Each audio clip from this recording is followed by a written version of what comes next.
They thought I was nothing more than an old woman with a fading smile and trembling hands. They thought they could humiliate me, send me away from a wedding I had helped fund, as if my presence wasn't worthy. What they didn't know was that while they danced in their silk gowns and tuxedos, while they raised champagne flutes to their own arrogance, I held the strings that kept their fairy tale afloat. And when they ordered me to leave that destination wedding, I didn't shed a tear. I didn't plead. I simply reached for my phone, opened one app, and with the press of a finger, I froze every single payment mid-ceremony. That day, the music stopped, the lights went dark, and so did their illusions. My name is Margaret Lawson, I'm 79 years old, and this is how I taught my family that betraying me was the biggest mistake of their lives. You spend a lifetime building something, and you imagine your children and grandchildren will carry it forward with love, not shame. My husband and I worked 50 years in the construction business, pouring sweat into foundations and hammering nails into roofs when the sun baked our backs and the winters froze our bones. When he passed, the company became mine. I downsized, yes, but I kept control. Not just for me, for them. For the ones who looked at me and called me grandma. My grandson, Aaron, was my pride once. Tall, ambitious, full of charisma. He had a way of walking into a room and making everyone laugh. But charm doesn't pay bills, and charisma doesn't build character. I learned that the hard way. When Aaron got engaged to a woman named Vanessa, I thought I should be happy. She was beautiful, younger than him by a few years, with a smile that lit up Instagram. That was the problem, everything about her lived online. Every dinner, every sunset, every new dress, all staged for likes. I kept my doubts to myself. "Grandma," Aaron said one evening at my kitchen table, his hand on mine. "We're planning a destination wedding. Italy. Can you believe it? Villa, vineyards, the works. It'll be magical. The only thing is, we need help covering the costs." He knew I had money. Not just money, but control. My husband and I had created a family trust for moments like these. I had the power to approve payments for family events, investments, emergencies. I looked at Aaron's hopeful eyes and against the tiny knot forming in my stomach, I agreed. "I'll cover the arrangements," I said softly. "But make sure the family is treated with respect. This is about more than a show." He hugged me so tightly I thought maybe, just maybe, I was wrong to doubt him. Weeks turned into months of planning. I watched invoices pour in, catering, floral designers, a rented string quartet, imported champagne. Money flowed like water, and each time I clicked approve, I told myself it was for family, for legacy. But the tone began to shift. Vanessa called less often. When she did, it was with clipped instructions. The villa must have upgraded suites. The photographer is non-negotiable. My voice was no longer wanted in discussions, only my wallet. By the time we arrived in Tuscany, I felt like an outsider. My simple navy dress and pearl necklace were no match for the glittering designer gowns that Vanessa's friends paraded around in. Still, I held my chin high. I had paid for every fork on those linen tables, every twinkle light strung across the vineyard courtyard. The morning of the wedding, I knocked on the bridal suite door, hoping to share a few tender words with Vanessa. Instead, I overheard her voice through the cracked window. "God, Aaron, your grandmother doesn't get it. She's embarrassing. She looks like she came out of some retirement home catalog. Why did we even invite her? Honestly, it's humiliating. Maybe we can ask her to leave after the vows." The words pierced deeper than any blade. Humiliating. That's what she called me. I staggered back, my heart pounding. When Aaron came out, adjusting his tie, I tried to meet his eyes, to search for some shred of the boy I'd raised on summers of popsicles and fishing trips. Instead, he avoided my gaze. "Grandma, listen. Vanessa's right. Maybe it's best if you don't stay for the reception. You'll be more comfortable back at the hotel." More comfortable. What he meant was invisible. The ceremony began. Guests in shimmering gowns whispered in Italian, sipping wine older than I was. I sat on the edge of the last row, hands trembling, the Tuscan sun beating down on my wrinkled skin. When Vanessa walked down the aisle, no one noticed the old woman quietly wiping away a tear. Then came the words. Clear, loud, cruel. "Mrs. Lawson, we'd like you to excuse yourself now." I froze. Every eye turned toward me. The grandmother. The funder. the woman they thought too weak to matter. My legs shook as I rose. I heard muffled laughter. Someone coughed into a hand to hide their smirk. And that's when I remembered. The trust. The payments. The app on my phone. I walked slowly out of the villa courtyard, my heart breaking. But once I reached the shaded path lined with cypress trees, I stopped. I pulled my phone from my clutch, opened the financial account, and stared at the long list of active payments. Caterers, decorators, musicians. All tied to one button. My finger hovered. My breath caught. And then, I pressed. The screen flashed, all transactions frozen. At first, silence. Then faintly from the courtyard, a sound, confusion. Music cut mid-note. Glasses clinked in surprise as servers stopped pouring champagne. Lights flickered overhead. Vanessa's shrill voice pierced the air. What's happening? I turned the corner and kept walking, the smallest smile curling on my lips. Because that was just the beginning. And what they didn't know yet was that my revenge had only started to unfold. The sound of chaos traveled through the vineyard like a storm rolling over quiet hills. At first it was scattered confusion, but soon it swelled into frantic shouts and hurried footsteps. I didn't need to see the courtyard to know what was happening. I had been the one to cut the strings, after all. I moved slowly down the dirt path, letting the warm Tuscan air fill my lungs, listening as the music choked off mid-note and guests began murmuring like startled pigeons. Somewhere in the distance, Vanessa's voice screeched above them all, shrill and demanding. Where's the champagne? Why are the lights out? What do you mean the payments declined? I imagined the look on her face, the perfect foundation cracking under stress, mascara smudging as panic set in. I didn't go back to the hotel like Aaron suggested. No, I slipped into the small stone chapel nearby, one of those old buildings that smelled of wood polish and candle wax, and I sat quietly on a pew. My heart beat hard against my ribs, but not from fear. For the first time in months, I felt something close to control. Let them sweat. Let them feel a fraction of the humiliation they tried to pour over me. I pulled out my phone again and checked the frozen transactions. Everything tied to the wedding, the catering service, the florist, the musicians, even the luxury buses waiting to take guests back to their hotels, all of it had come screeching to a halt. Dozens of little threads, all cut at once. It was almost poetic. A few minutes later, I heard hurried footsteps on the chapel stones. My daughter Elaine slipped inside, her silk dress dragging dust as she walked. She looked around before spotting me in the shadows. Mother, she whispered, though her voice was sharp. What did you do? I met her eyes, calm. I don't know what you mean. Her lips trembled. The vendors are saying their payments were cut off. The wedding's falling apart. Vanessa is losing her mind. Aaron is furious. Good, I said simply. She stared at me like I had grown horns. Mother, please. This is his wedding. You'll ruin everything. I leaned forward, my voice low and steady. They already ruined everything when they told me to leave. When my own grandson chose a woman's pride over my presence. If they think they can use me and discard me like old lace, then they are about to learn just how wrong they are. Elaine opened her mouth, then shut it again. For a moment she looked like a little girl, not the polished middle-aged woman she was now. She shook her head, whispered, "You can't do this," and left, her heels clicking hard against the floor. But I could. And I already had. The rest of that day, I didn't need to see what unfolded in the courtyard. Guests sat restless at tables with empty glasses and no food. The string quartet packed up their instruments, muttering about breach of contract. The decorators pulled down half the flowers they hadn't yet been paid for. The cake, a 5-tiered monstrosity frosted in gold leaf, sat melting in the kitchen, untouched because the bakery refused to release it without payment.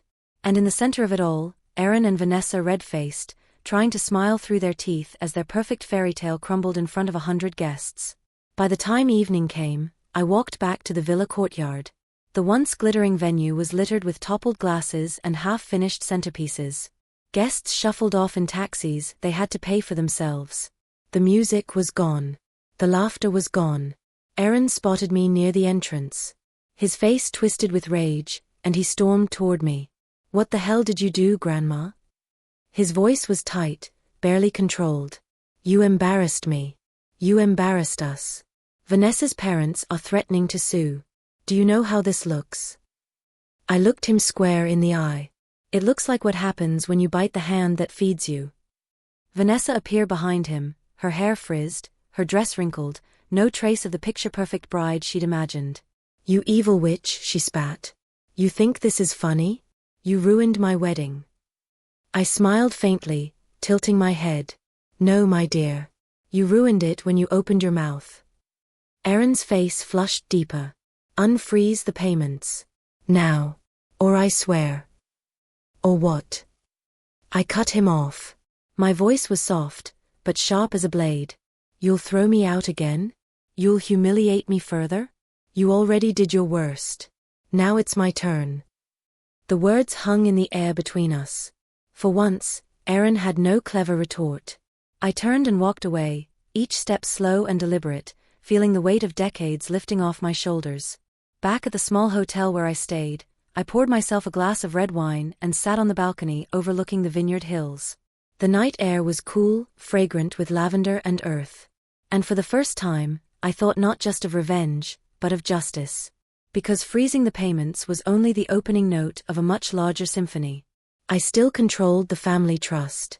I still had the power to approve or deny every penny that flowed to Aaron, to Elaine, to anyone who thought me too old to matter.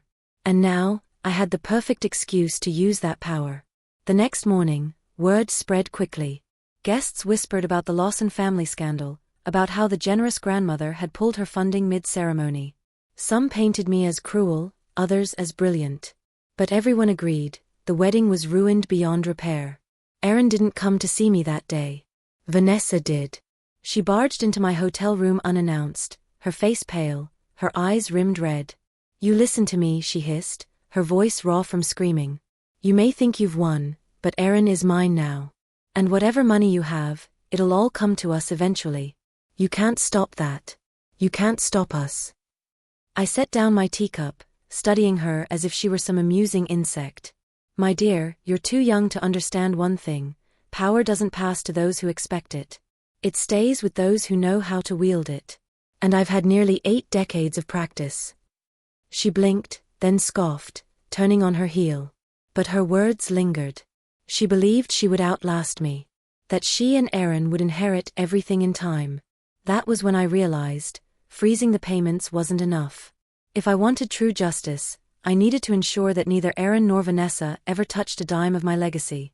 I opened my journal that night and began writing names, lawyers I trusted, accountants loyal to me, old friends who owed me favors. My hand shook, not from age, but from the force of my resolve. They thought they could erase me. Instead, I would erase them from every ledger that mattered. But first, I needed to gather proof of just how unworthy they were. Proof so undeniable that when the time came, no one would dare question my decision. And as fate would have it, the first piece of proof arrived sooner than I could have imagined. Because 2 nights later, I overheard a conversation between Aaron and Vanessa, one that revealed a secret big enough to destroy them both. I didn't mean to eavesdrop. Age makes you slower in some ways, but sharper in others. You notice whispers that others dismiss. You hear tones, pauses, hesitations. And that night, as I stepped into the garden courtyard of the hotel for a breath of fresh air, I caught voices on the other side of the hedge. It was Aaron and Vanessa. Do you realize what this means? Aaron's voice was low but sharp, like a cornered animal. If Grandma freezes everything, we're screwed. I've already maxed out our personal accounts. The cards, the loans, all of it. We needed this trust money, Vanessa. Without it. Without it what? She hissed back, her voice dripping venom. Don't you dare tell me you've got nothing. You promised me a life, the house, the trips, the business. You said your grandmother's fortune was practically ours already. Aaron groaned. It was supposed to be. I had it set up. The lawyers said once she's out of the picture, everything funnels to me as executor. But she's still here, and she's not budging. There was silence. Then Vanessa whispered words that cut through the night like a blade. Then maybe she shouldn't be here much longer. My knees nearly gave way. I gripped the stone wall, my knuckles white. Did I hear her correctly? Aaron spoke again, his voice unsteady. Vanessa, don't. Don't even say it. I'm serious, Erin, she snapped. We can't wait 10 years, maybe more, for her to fade away. She's stubborn, she's controlling, and now she's actively against us. Do you really think she'll leave you anything after what happened at the wedding? No. She'll rewrite the will, and we'll be left with scraps. Unless. She let the word hang, poisoned and heavy. Erin didn't answer. He didn't defend me. He didn't storm off in outrage at the suggestion. No, the silence was its own kind of betrayal. That was the moment I knew. The boy I once rocked to sleep, whose scraped knees I once bandaged, was gone. In his place stood a man who would sell his own blood for a promise of wealth. I stumbled back to my room, locking the door behind me. My chest heaved, but not from fear. From clarity. They wanted me gone. They thought time would defeat me, or worse, that they could push me out of this world faster. But I had lived through wars, recessions, heartbreak, and grief. I had outlasted friends, neighbors, even my husband.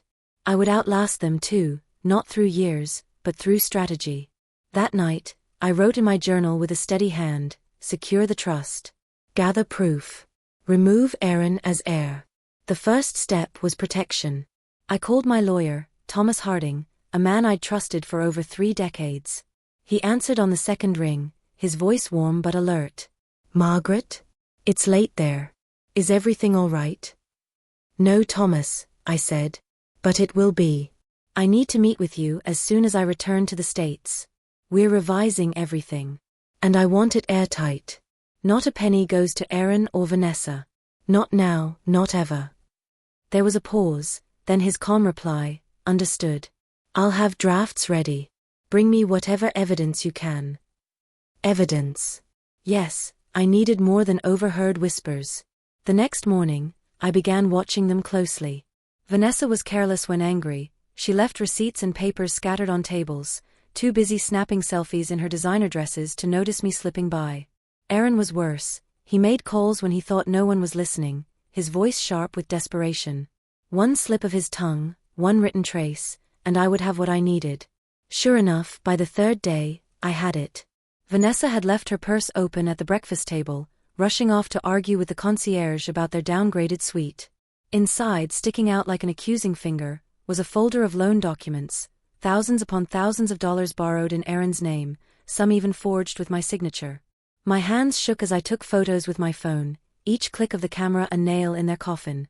Later, I overheard Erin on a call by the pool. No, listen, he whispered harshly. The wedding's a mess, but the trust is still there. Once I have power of attorney, it's all covered. Just stall a little longer. We'll pay you back. Power of attorney. He was planning to seize control of my accounts while I was still alive. I walked past him, slow and deliberate, making sure he saw me. His face drained of color, his mouth opening and closing like a fish gasping on land. Lovely morning, I said softly, and kept walking. Inside, my rage burned cold and steady. I wasn't just going to cut them off. I was going to make sure their greed destroyed them from the inside out. That evening, Elaine came to me again, wringing her hands. Mother, Erin is distraught. He thinks you're trying to ruin his life. Can't you reconsider? I looked at her long and hard. Elaine, your son and his wife plotted to erase me. They forged documents, they whispered about removing me permanently. Do you want me to forgive that? Her face blanched. You heard that? Yes. My voice was steel. And I intend to use it. Now you have a choice, stand with me or stand with them. She said nothing, only lowered her eyes. That silence was answer enough. I realized then I was alone. But I was also freer than ever. I didn't need their approval. I didn't need their affection. All I needed was patience. By the time we left Italy, Erin and Vanessa were pariahs among the guests. Word had spread, about the failed payments, about the screaming matches, about their arrogance. Their perfect image was shattered, and they blamed me for every shard. Good. Let them. Because the true blow was still coming. Back home, I met with Thomas. We worked for hours in his wood-paneled office, drawing up new documents, sealing them with layers of legal armor. Erin and Vanessa were written out of everything. The family trust was rerouted to charities, loyal employees, and distant cousins who had never once raised their voices against me. But I wasn't finished. No, not yet. I had photos of forged signatures. I had recordings of whispered threats, captured when I left my phone running near the garden hedge that night. I had enough to not only cut Aaron off but to bring him down publicly. And that was the beauty of revenge. It didn't need to be rushed. It needed to be savored, measured, exact. So I waited. I let Aaron and Vanessa believe they still had a chance, that maybe, just maybe, I would forgive them. I even invited them over for dinner, served them roast chicken with lemon and thyme, the way Aaron used to love as a boy. All the while, I tucked away copies of every damning document, every recording, every piece of proof. They thought they were clever. But I had lived long enough to know, the clever ones always trip on their own arrogance. And soon, I would be the one to pull the rug out from under them. The day arrived sooner than I expected, when Aaron made his boldest move yet, a move so reckless, it opened the final door for me to end this game once and for all. Revenge is a dish best served cold, they say. But I discovered it's also best served slowly, in courses, like a fine meal. A taste of humiliation here, a sip of dread there. By the time the main dish arrives, they're already starving and sick all at once. Aaron was already unraveling. I could see it in his eyes when he came to my house 2 weeks after the ruined wedding. He looked thinner, his shirt wrinkled, the confident charm that once defined him now replaced with jittery restlessness. "Grandma," he said, sitting stiffly in my parlor chair, "I know things got out of hand in Italy. Vanessa was under stress, and I said things I didn't mean. But we can fix this." I sipped my tea, watching the steam curl between us. "Can we?" "Yes," he pressed, leaning forward. "Look, you've always trusted me. You built this family. You know I'll carry it on. All I'm asking is for you to sign over power of attorney, temporarily. Just so I can manage things while you enjoy your retirement." There it was. Bold. Barefaced. He even slid the papers across my coffee table, documents neatly prepared, lines marked with little stickers where my signature was supposed to go. I let my eyes rest on the pages, then on his face. "Aaron," I said softly, "do you think I'm stupid?" His jaw twitched. "No, of course not. I've read these before," I interrupted, tapping the papers. "Do you know where? In your wife's purse. The ones with my forged signature." His face drained of color. His lips parted, but no sound came. "I could have called the police that day," I continued, my voice calm as stone. "Forgery is a crime, Aaron. But I didn't. I waited. Because I wanted to see how far you'd go." He stood suddenly, his chair scraping the floor. "You don't understand. Vanessa and we need this. We've already borrowed." He stopped himself, biting his lip, but the slip was already mine. I stood too, slowly, deliberately, and placed my hands on the back of the chair. My voice was steady, though I felt my blood pounding. "You borrowed money in my name, didn't you?" His silence was the only answer I needed. That night, after he stormed out of my house with papers stuffed angrily back into his briefcase, I called Thomas, my lawyer. "We're moving forward," I told him. "I want everything documented. Every forgery, every fraudulent loan. If he tries again, we'll have him cornered." "Are you sure you want to go this far, Margaret?" Thomas asked gently. "He's your grandson." I closed my eyes, remembering the little boy who once handed me dandelions as if they were diamonds. That boy was gone. In his place stood a man who saw me as a bank account with wrinkles. "Yes," I said firmly. "I'm sure." The weeks that followed were tense. Aaron avoided me, but Vanessa didn't. She called often, pretending sweetness that never reached her eyes. "Margaret, darling," she purred over the phone, "I know you've had doubts, but truly we only want what's best for you. Aaron worries so much about you being alone. If you just sign the papers, you can finally rest. Travel. Live a little." I chuckled into the receiver. "Vanessa, I lived more in 1 decade than you will in your entire life. Don't mistake my gray hair for weakness." Her silence was short but sharp, and I knew my words had hit their mark. Meanwhile, I was busy with my own preparations. I visited banks, met with accountants, moved assets into new accounts they didn't even know existed. I rewrote my will with Thomas, leaving everything not to Aaron, but to charities, loyal employees, and distant relatives who had never raised a hand against me. I wasn't just cutting Aaron off. I was erasing him. But revenge isn't only about legal papers. It's about timing. And Aaron gave me the perfect opening with his next reckless act. One afternoon, Elaine came rushing to my house, her face pale. "Mother, I don't know what Aaron's thinking. He tried to withdraw money from your business account today. The bank flagged it, said the signature didn't match. He's furious. He said if you won't cooperate, he'll force the issue legally." I nodded, calm. Let him try. That evening, I received an email, a legal notice filed by Aaron's lawyer, claiming I was unfit to manage my finances due to age-related decline. He was petitioning for guardianship. Guardianship. My own grandson was trying to declare me incompetent so he could seize control of everything. I laughed when I read it. A deep, bitter laugh that echoed through the empty halls of my home. Age-related decline, I muttered, shaking my head. We'll see who's declining. I called Thomas immediately. Let him bring his case, I said. We'll bring ours. I have recordings, documents, proof of forgery. We'll bury him. And so the trap began to close. Aaron thought he was clever, filing papers to strip me of power. What he didn't know was that I had already set the stage. I had quietly gathered witnesses, bank tellers who'd flagged his suspicious withdrawals, vendors from the wedding still unpaid, even a loan officer who confirmed Aaron's frantic borrowing. Piece by piece, I built the puzzle, each fragment of his greed and deceit fitting neatly together. By the time the court date was set, I was ready. But I didn't stop there. No, true revenge requires spectacle. It requires the very people who once laughed at you to watch you rise. So I invited family members, distant cousins, even family friends to the hearing. Support me if you wish, I told them, but mostly come to see the truth.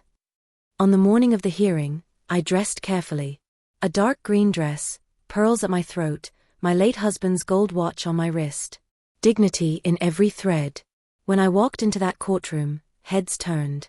They didn't see a frail old woman. They saw strength. They saw resolve. Aaron was already there, sitting beside Vanessa, both of them polished but tense. He tried to meet my eyes, but I held his gaze until he looked away. The judge entered. The gavel struck. And just like that, the final act began. Aaron's lawyer started with his claims, that I was forgetful, that I had shown poor judgment, that my behavior at the wedding proved I was unstable. Vanessa even testified, tears glistening on her cheeks as she painted me as a cruel, bitter woman who sabotaged her dream day. For a while, it almost worked. The judge frowned, taking notes. The audience murmured. Then it was my turn. Thomas presented the photos of forged documents, the recordings of whispered threats, the testimony of bank officials. Piece by piece, the facade crumbled. Vanessa's crocodile tears dried up as her eyes darted nervously. Aaron clenched his fists, his jaw tight, the charming grandson long gone. And when the recording played, Vanessa's voice whispering, "Then maybe she shouldn't be here much longer," the entire courtroom fell silent. The judge's face hardened. The audience gasped. Elaine covered her mouth with her hands, tears streaming down her face. Aaron's lawyer stammered, tried to object, but it was over. The judge leaned forward, his voice firm. "Mr. Lawson, Mrs. Lawson, this court finds your petition not only without merit, but fraudulent in nature. Further, the evidence of forgery and financial misconduct will be referred to the district attorney for investigation." Aaron's face went gray. Vanessa's lips trembled. I sat tall in my chair, my hands folded neatly in my lap. It was done. But as I walked out of that courtroom, past the whispers and the stares, I knew this wasn't the end. Not yet. Because justice in court was only part of it. The final blow, the one that would shatter them beyond repair, was still waiting. And I intended to deliver it with my own two hands. Victory in court was sweet, but it wasn't enough. Not for me. Aaron and Vanessa had plotted to erase me, to steal my life's work, even to hasten my death. Exposing them in front of a judge may have stopped their immediate plans, but true revenge requires permanence. It requires taking away not only what they wanted, but also what they thought defined them. And so while Aaron stewed in his humiliation and Vanessa licked her wounds, I moved quietly, carefully, like a chess player closing in on checkmate. The day after the hearing, I went straight to my lawyer's office. Thomas looked at me over his glasses as I laid my notes on his desk. "What now, Margaret?" he asked, though his faint smile told me he already knew the answer. "Now," I said, "we finish this. I don't want Aaron or Vanessa's names tied to anything I built. Not the company, not the trust, not the properties. Nothing." He nodded. "We'll restructure everything. Aaron and Vanessa will be formally disinherited. And if you'd like, we can make it public." "Yes," I said firmly. "Make it public. Let the world know exactly who they are." Because humiliation cuts deeper when it's shared. Within a week, the news spread through the business community. Articles appeared in local papers. Construction matriarch cuts grandson from fortune amid fraud scandal. Old colleagues called me, their voices filled with shock and pity, but also admiration. Employees from the company reached out, some saying, "Good for you, Mrs. Lawson." We all knew Aaron wasn't fit to lead. For Aaron, reputation was everything. Without it, he was nothing. I heard through Elaine that he tried to smooth things over, calling relatives, insisting it was all a misunderstanding. But no one believed him. The forged documents, the loans, the recording of Vanessa's chilling words, it was too much. Their polished image cracked, and beneath it lay nothing but greed and deceit. But I wasn't done. I met with the board of my late husband's company, Lawson Builders, which Aaron had once hoped to inherit. I looked those men and women in the eye and said, "I want to ensure this company never falls into unworthy hands. When I pass, control goes to a foundation, one that funds community housing projects and scholarships. It will live on, but not under the Lawson name Aaron tried to corrupt." The vote was unanimous. The foundation was established. Aaron's last hope of tying himself to our legacy vanished with a stroke of a pen. When word reached him, he came storming to my house, his face red, veins bulging in his neck. He didn't knock, he barged straight in, shouting. "You can't do this," he roared. "It's mine. Everything you and Grandpa built, it was supposed to be mine." I sat calmly in my armchair, a cup of tea in hand. "It was never yours, Aaron. It was mine. And I choose who carries it forward. You chose greed. You chose deceit. And now you have nothing." His hands shook, his breath came in gasps. Vanessa stood behind him, her face pale but eyes burning with hatred. "You old witch," she spat. "Do you think anyone will remember you when you're gone? Do you think your money will buy you love? We were your family. We were supposed to have it all." I smiled faintly. "You had love once. You threw it away for greed. As for being remembered, oh, I will be. Not for what I gave you, but for what I took from you." Aaron lunged as if he wanted to grab the papers on my side table, but I didn't flinch. Two of my longtime employees, men as loyal as sons, stepped out from the kitchen. They had been waiting, at my request. Aaron froze, then spat on the floor before storming out, Vanessa trailing behind him. I knew then I had broken something in him. But still, there was one final piece left. The loans. The debts. The forgeries. I called the district attorney's office and handed over every document, every recording, every piece of evidence I had. It wasn't about vengeance anymore, it was about justice. Aaron and Vanessa hadn't just tried to betray me, they had committed crimes. And crimes carry consequences. Within weeks, subpoenas were issued. Investigators came knocking at their door. Bank accounts were seized. Vanessa's prized designer handbags were repossessed as assets. Their house of cards came tumbling down, not because I pushed, but because I refused to hold it up any longer. I didn't need to watch their suffering, but I wanted to. One afternoon, as I sat in the cafe downtown, I saw them across the street. Aaron's once pristine suit was wrinkled, his shoes scuffed. Vanessa wore no makeup, her hair pulled back hastily, her clothes simple and plain. They looked older, beaten, shadows of the glittering couple who once thought themselves untouchable. Aaron saw me through the window. For a moment, I thought he might cross the street, but instead he dropped his gaze and hurried on, Vanessa clutching his arm like a drowning woman clinging to driftwood. I stirred my tea slowly, savoring the moment. But even then, even as their world collapsed, I wasn't finished. Because revenge isn't truly complete until the betrayer realizes not only that they've lost everything, but that they'll never get it back. And I had one more move left, a move so final, so devastating, that Aaron would never recover.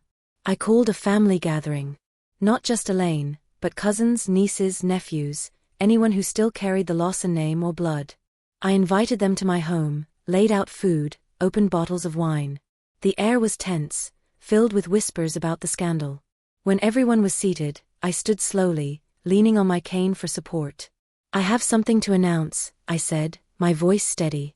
As you all know, Aaron and Vanessa betrayed this family. They attempted fraud, forgery, and worse. I've removed them from all inheritance. But I wanted you to hear this from me directly. They are no longer part of this family. Not in name, not in blood, not in legacy. From this day forward, I disown them. Gasps filled the room. Elaine wept silently in her chair. But no one spoke against me. They all knew the truth. I continued. The Lawson name will continue, but it will continue through honor, through hard work, through those who understand what it means to value family. Aaron and Vanessa chose greed. And so they are erased. It was like delivering a eulogy for the living. And in many ways, it was. For Aaron and Vanessa, that moment was worse than any courtroom defeat, worse than any financial ruin. To be cast out, stripped of their identity, declared dead in all but body, that was the death of their pride. When word reached them, Aaron tried to call me. I didn't answer. He tried to come to my house again. I didn't open the door. He was gone from my life. But still, as I sat in my room that night, I felt the weight of it all. Revenge had given me power, yes, but it also left me with a silence heavier than I'd expected. The boy I once loved was gone. In his place was only a ghost of what could have been. I stared out the window at the moonlit garden, clutching my husband's old watch. I had won. Completely. But victory comes at a cost. And in the days that followed, I would discover just how heavy that cost could be. Because revenge, no matter how justified, always leaves one last shadow behind.